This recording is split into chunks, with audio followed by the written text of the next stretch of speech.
You're listening to Go Running Talks, a podcast by Go Running Tours. Quick, fun chats with our guides, guests, and partners from around the world. Get ready to discover new cities, inspiring stories, and the shared joy of running anywhere on the planet. Welcome, my name is Lena. I'm the founder of Go Running Tours, and I'm doing these interviews that are usually 10-15 minutes with my colleagues in the different destinations where Go Running Tours is present. And today I'm speaking to one of my longtime colleagues, Daniel in Nairobi, who is probably most famous for his tours in the Ngong Hills. So Daniel, welcome to the podcast, and welcome on this video call. Yeah, thank you for welcoming me, and I'm happy to talk with you today. Excellent. So Daniel, as I mentioned, we've been colleagues for many years now. You've been providing the running tours in Nairobi for quite some years. But before we go into the details of this, I'd love for you to tell us about you, your running life, and also sort of a little bit how you got involved with Go Running Tours. Thank you so much for the names, Daniel. And I come from western part of Kenya, and I came to Ngong, Nairobi, because of running. And I've been running since then.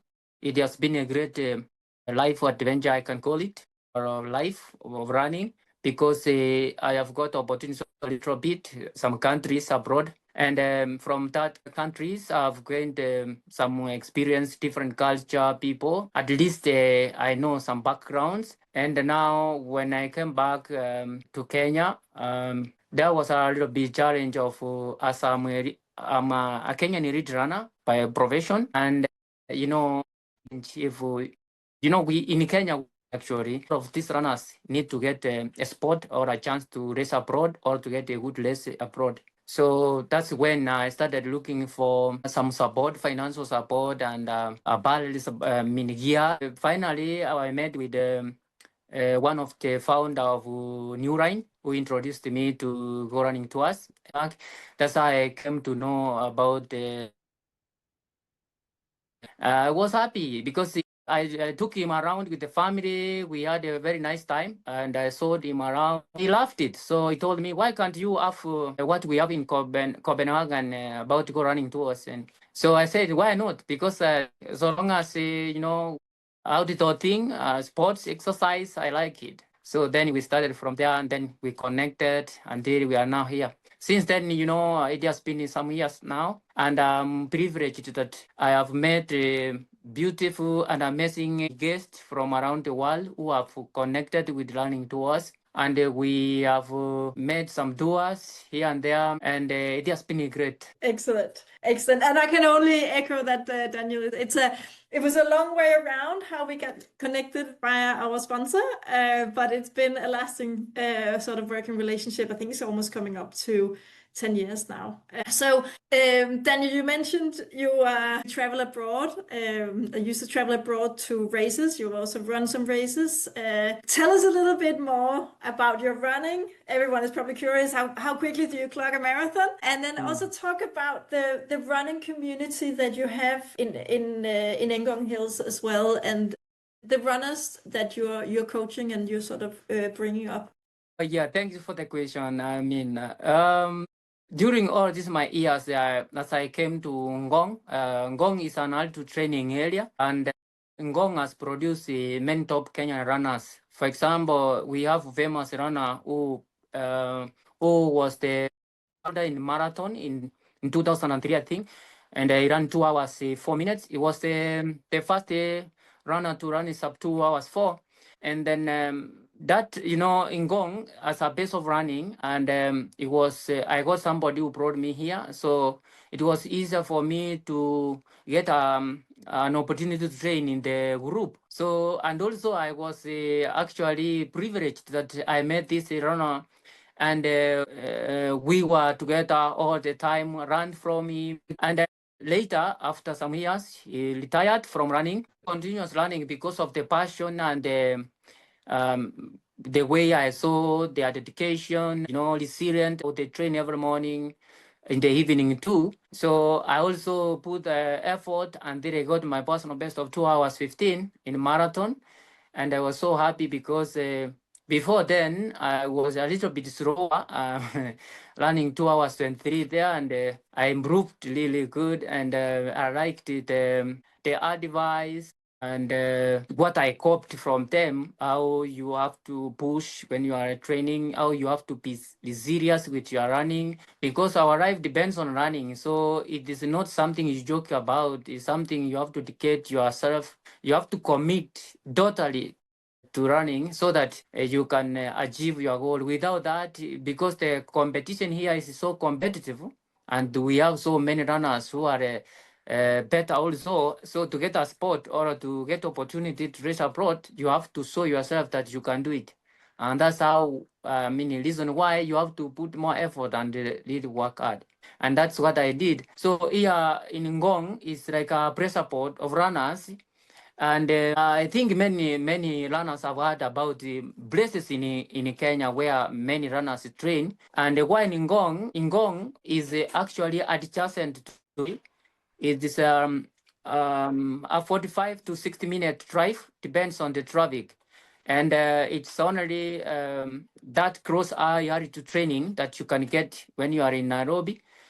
And it is also, I can call it adjacent between the countryside and the city life. So you have opportunity to go countryside, which we are surrounded with, and also it is a very nice to see a wild animal like giraffe. We have big monkeys, baboons, and other wild. So that's why I like the place, and it is also like a communication. It was like a place where many people meet, because here it's not okay. I can rewind back a little bit. In Kenya, we are 50 plus tribes, and in Ngong, it's actually adjacent to the city, and where you can meet all types of runners from various places. It's not about like you are in a certain community and you are only with one community.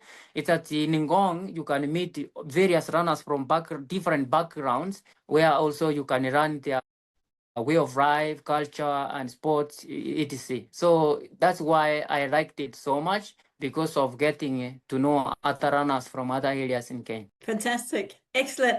And Daniel, before we go on to the running tours, I'm personally super curious about your training. I'm sure people sort of watching this is thinking, well, how much does this guy run and how often, and what does your training look like in a regular week? As I said, because of the competition here, a lot of runners depend on running, and that's their job. The training is intense, actually. When I talk with runners who visit us here, sometimes they're surprised because of the kind of investment that we put on running. Like, for example, the mileage that we put on running, the intensity level that we do. For example, this is how a typical week can look like in Kenya, and it is like same culture, but some adjust a little bit of it, but it's almost the same. So we have we start with a progressive run, which you can run around the.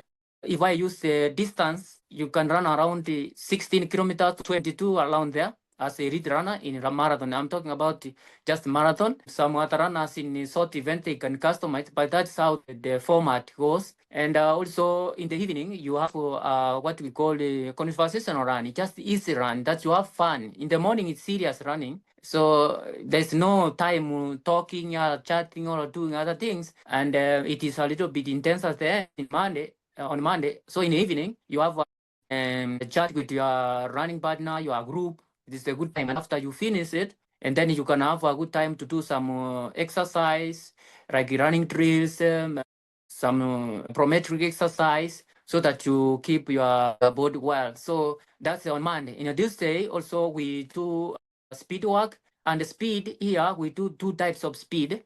We'll talk one and another one later. So on Tuesday, mostly runners do what we call interval training on track. So interval training is a kind of speed work that we do. You go and warm up around the 20 minutes, and after that you have like it is a track. And mostly here we don't access to the national stadium. It is far, so we use the facility that is closer and better, that they cannot give us injury. And here we are lucky that we have one, which is very nice. And we do sometimes, it depends on the level of fitness you have. So we start like 800 times 10, something like that, 400 times 25, if it's a marathon or that. And there is a rest in between. And we have other crucial running, which is like pyramid running intervals that you can do 5 minutes, and then you rest 3 minutes, and do 2 minutes session, and then you have like 2 minutes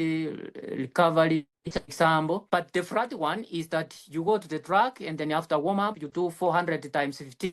And you rest like 200 meters. That is the simplest one. In the evening, also we have the same run, 10 kilometers easy run. We call it easy because it's a conversation run that you can engage with your training mates and have fun, make some jokes, talk about the current events. This and then because it's not taxing, and then after you finish it, you have a good time to do some exercise that you don't have time to do in the morning because of the weather and other things. On Wednesday is then you can have what we call a recovery run, because on Tuesday you did a tough session, so on Wednesday you have to recover from what you did. And the recovery doesn't mean you do once one run a day. We follow the system. You do twice, and then some they can go to gym. They go and do some gym work, or they can go on Thursday to do gym. So we alternate, depends on your need. And we do in the evening. We do the same thing that we do all other days.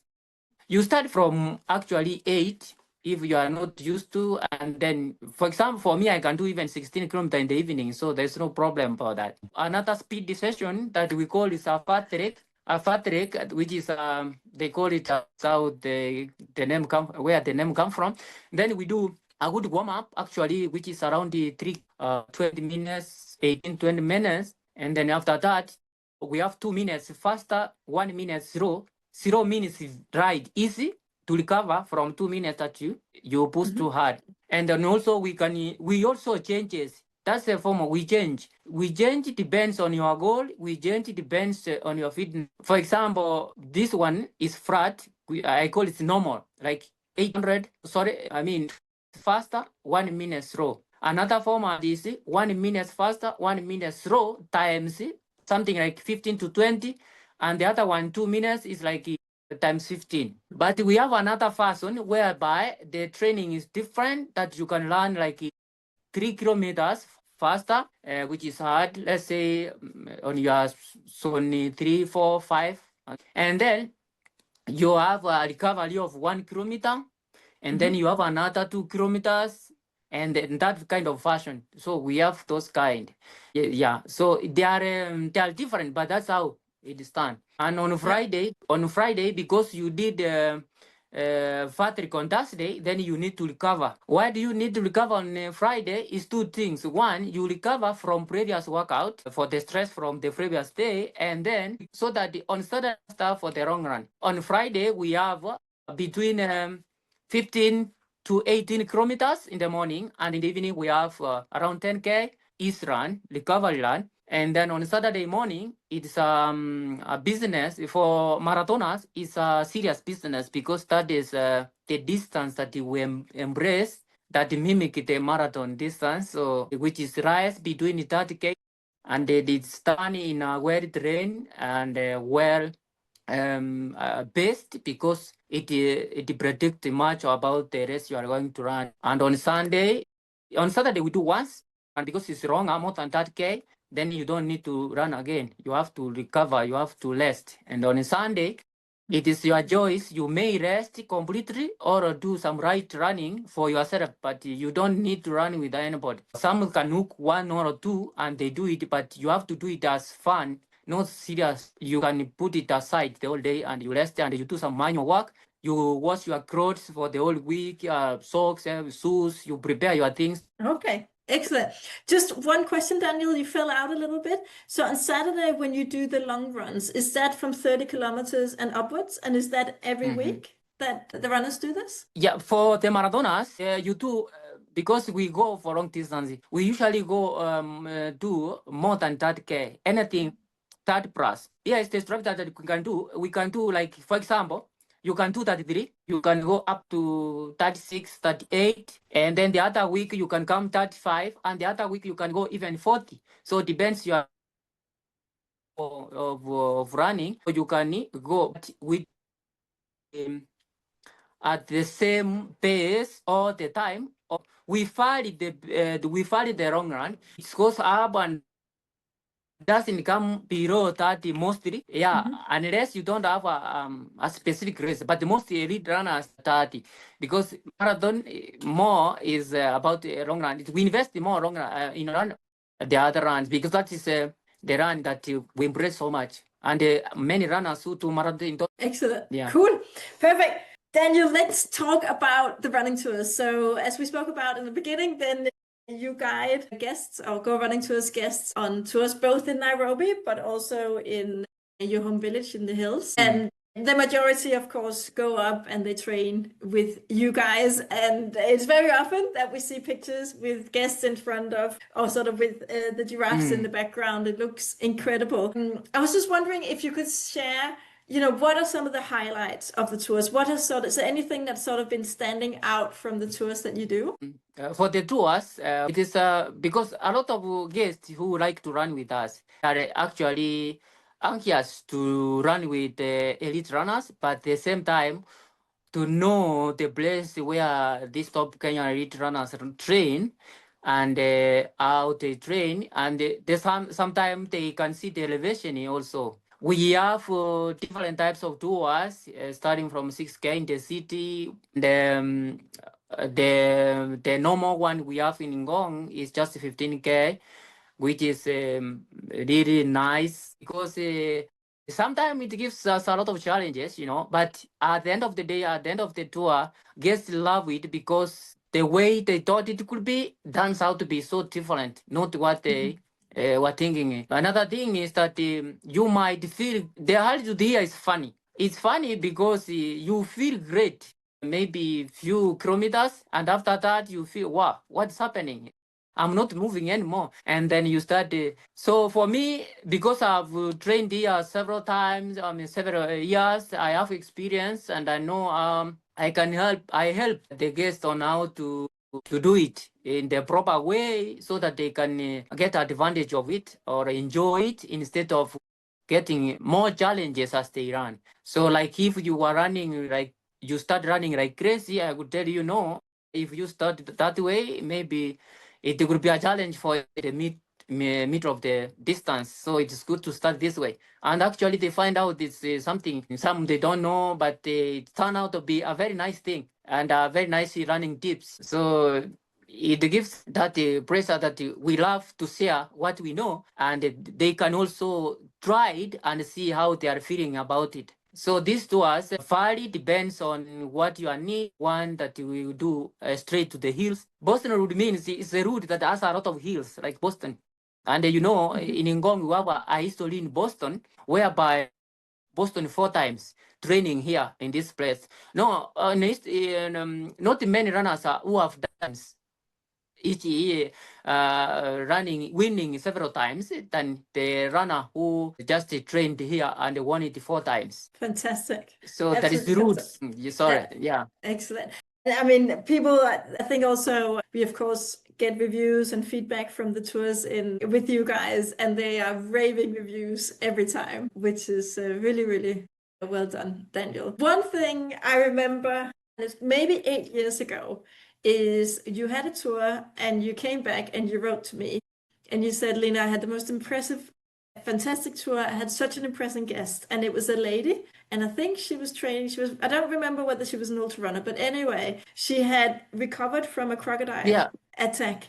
Tell me about this, because it just sounded incredible. That story, sometimes when I think about it, I follow her often on our training, our running journey. And recently, actually, she ran also a very nice race. She's staying in Zimbabwe, but here is the story. We had a first run, a first tour, and we ran. It was not easy. And then when we were running, stopping a little bit, and we started sharing the story. The story didn't end because actually because we have okay, and there was so much to see, so much to run, so we didn't go deeper into her life again because he just mentioned, and then we didn't. And then what she did, she booked another tour, a second tour this time. So when she booked it, and then we met and we went to the hills. That's when she started sharing the story, and it was so touching that when she was she likes spotting birds, she likes bird adventure, and also walking and running. So around her home, that's when she was attacked with the crocodile, and the arms were broken. So she told me they call her Iron Lady because of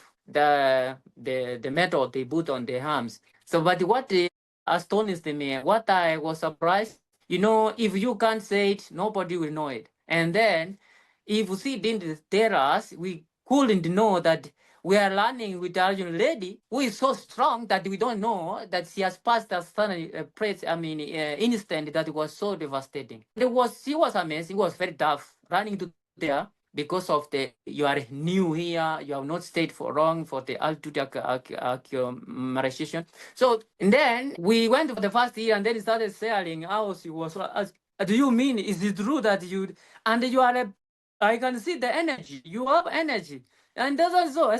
Then he showed me some marks. It was said determination. So when you have something, nothing will prevent you from doing what you have. Because she said, this is what I remember. She said that it is because of running that she survived. Because maybe the crocodile discovered that I'm swallowing the runner. I'm joking.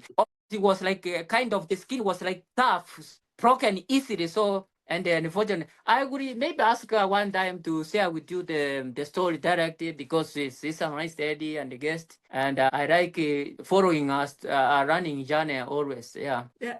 Fantastic. But I think it's such a great story. Is there anything that if we sort of go away from the running tours, and we just imagine people coming to Kenya, to Nairobi, maybe even up to your village, Daniel, is there anything that you would tell these travelers? What is the one thing that they should do? It doesn't have to be running. Well, let's say apart from running, because I'm sure that what would be the one thing that people should do?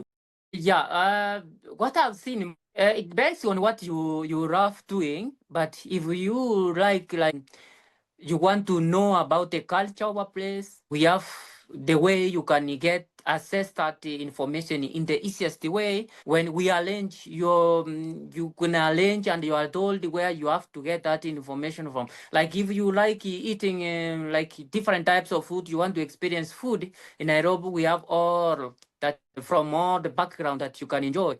If it is to know the cultures of these 50 tribes in Kenya, there's a place we have that you can have that all in together, and you can know about the culture behind the Kenyan nation. So, and also a place where you don't need. Then there's a very close place that you can get to, like the city Nairobi is actually adjacent to the national park, which is also very big in Kenya. It's only a city in East Africa that has a park near to the center of the city, which is like 10 minutes drive. You are inside the national park. So also that way you can go that way. So we have a variety of things. What maybe against my want to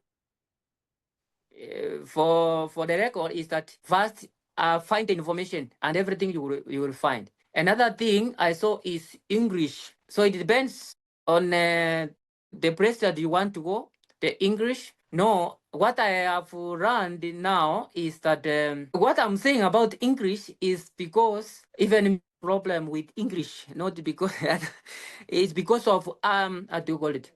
Example, if you get somebody from Northern Ireland, not from Northern the speed of English, unless you, or what you mean, like if I say I'm fine, Kenyan say about that, because we have British English, and then there is other languages that comes in, like I'm good or I'm fine. Like if you call shoes sneakers, sometimes I get a problem. So like a sneakers, I mean the shoes, and there's the sports shoes. So yeah, a little bit is like, background of the people, so that it could be easier for you because of language, so that you will know exactly. And I would say yes, but I didn't get it. So when I would decide I get it later, you are not there. So like we are also there, the side that we drive, and your phone, and the side that the people walk, you may be snatched, and it may be snatched.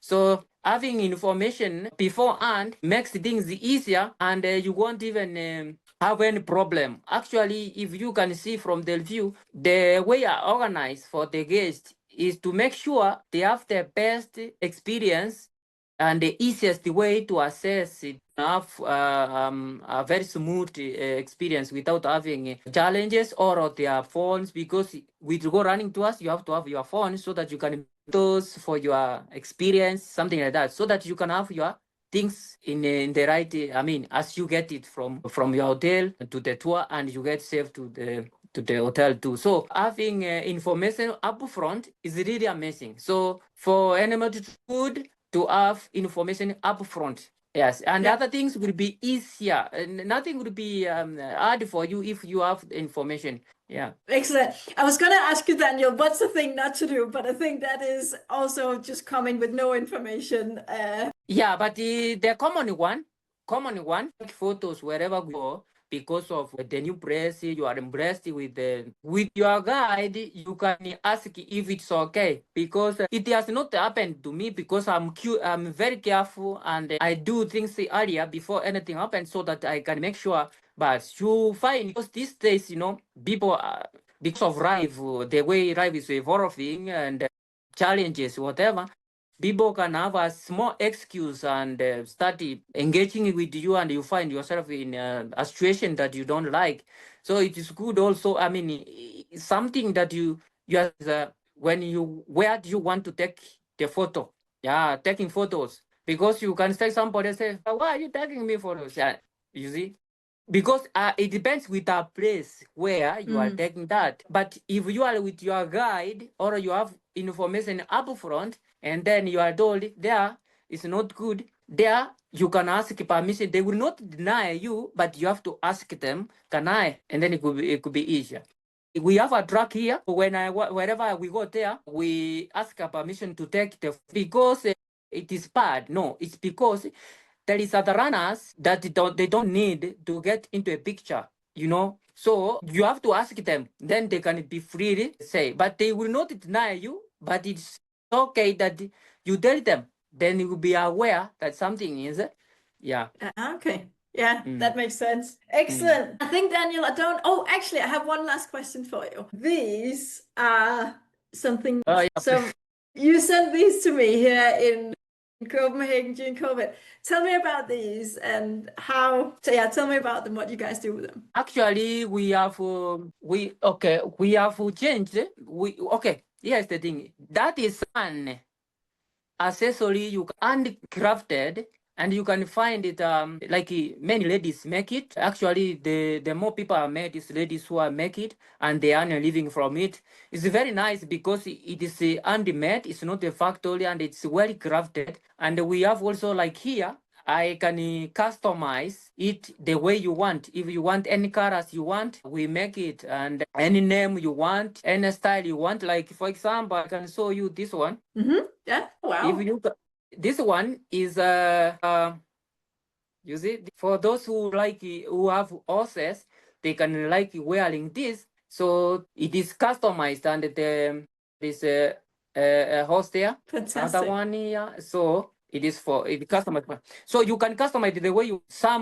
We have the already, which is made, but it's more in Kenyan flowers, flags and the colors, but and the other countries that is common here. But if you request, or I know a guest is coming in advance. I usually make them. And another thing is that the one you are wearing is not adjustable, but because I know your size of the arm, that's why it fits you well. So this one, it is adjustable. You can adjust like this. And there's other here, you can adjust like this. And this one cannot break. It cannot break. And I have one who make it, and is a great customer.